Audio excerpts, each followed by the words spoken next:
What's up guys, CJ here, and welcome back to another all-new trailer breakdown, and we've got one for the small screen this time. Kind of a special case, but it's a big one as we finally have our very first look at the CW's new show, Black Lightning. To be honest, I really liked the trailer. We got a great look at our main players, from Black Lightning himself, Jefferson Pierce, played by Cress Williams, to his daughters, Anissa and Jennifer, and his wife, Lynn. But we also got a look at the villains for the first season, the 100, and we don't know if they're going to be the main villains this season, but this trailer makes it definitely seem like it, which makes a lot of sense given that this version of Black Lightning is going to personify the street-level superhero. Diving right into the trailer, we open with Black Lightning, the hero, set 12 years in the past as the narration talks about him keeping streets and schools safe, heroically facing off against the 100, but at a price to himself, which we see in the next few shots as he lays bloodied in a bathtub. Approached by his wife Lynn, she begs him to stop his war on the 100 for his sake and their daughter's sake, and to the surprise of the audience, he agrees. Fast forwarding, he's now the principal of the same high school he saved, saving lives in a different way, the trailer tells us.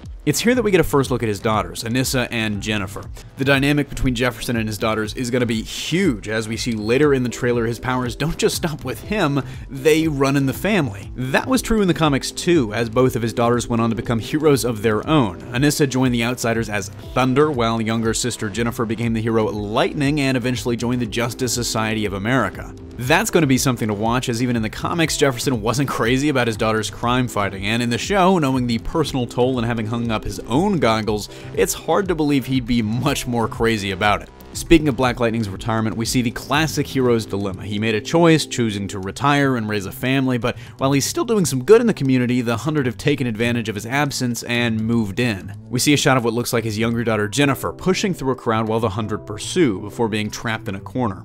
How or why they're targeting her, we don't know, but we do see a later shot of them entering a classroom during school and seemingly dragging her out specifically, which raises even more questions. With his kids in the car, we see Jefferson being arrested by police officers, still wearing a pretty fancy getup. It could be that he used his powers to take on the 100 at the event Jennifer was cornered at, revealing himself to be Black Lightning, who's still a wanted vigilante according to the show's synopsis. On the other hand, I think it'd be interesting if they use the show's content and platform to address social issues. I know some people won't be crazy about it, even me bringing this up they're probably not crazy about, but I think it's an opportunity the showrunners won't miss, and I wouldn't be surprised if they do take on controversial topics like police profiling and brutality. With his decision to return to crime fighting made, and potentially as a result of danger to his kids, Jefferson is back with a brand new armored suit. Definitely a contrast to the leather-looking one he had before, potentially just for added resistance to ease his wife's mind.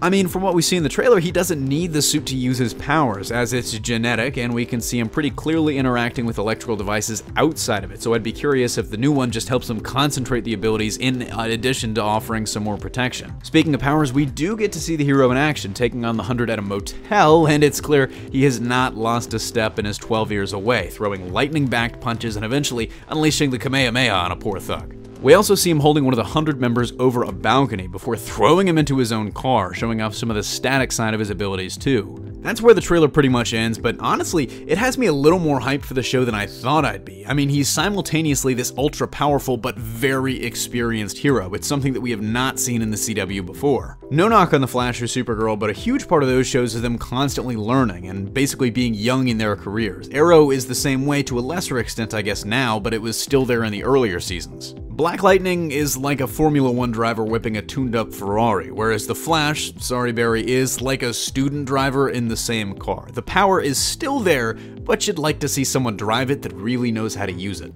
At the same time, despite the really comic booky lightning powers he's got, Black Lightning is firmly a street-level superhero. He's taking on a street gang, for God's sakes, and from what we've seen in the trailer, it doesn't look like the 100 have any enhanced members from the get-go that they do in the comics. It's a really interesting dynamic, and that's one of the reasons why I'm so excited. Let me know what you thought of the trailer and what your favorite moment was, but that's gonna do it for me here. Thanks for watching. Don't forget to smash that like if you like what you saw, subscribe for more great content every single day, and consider turning on your notifications to be alerted every time we upload a new video. Signing off, this is CJ, and I'll see you next time.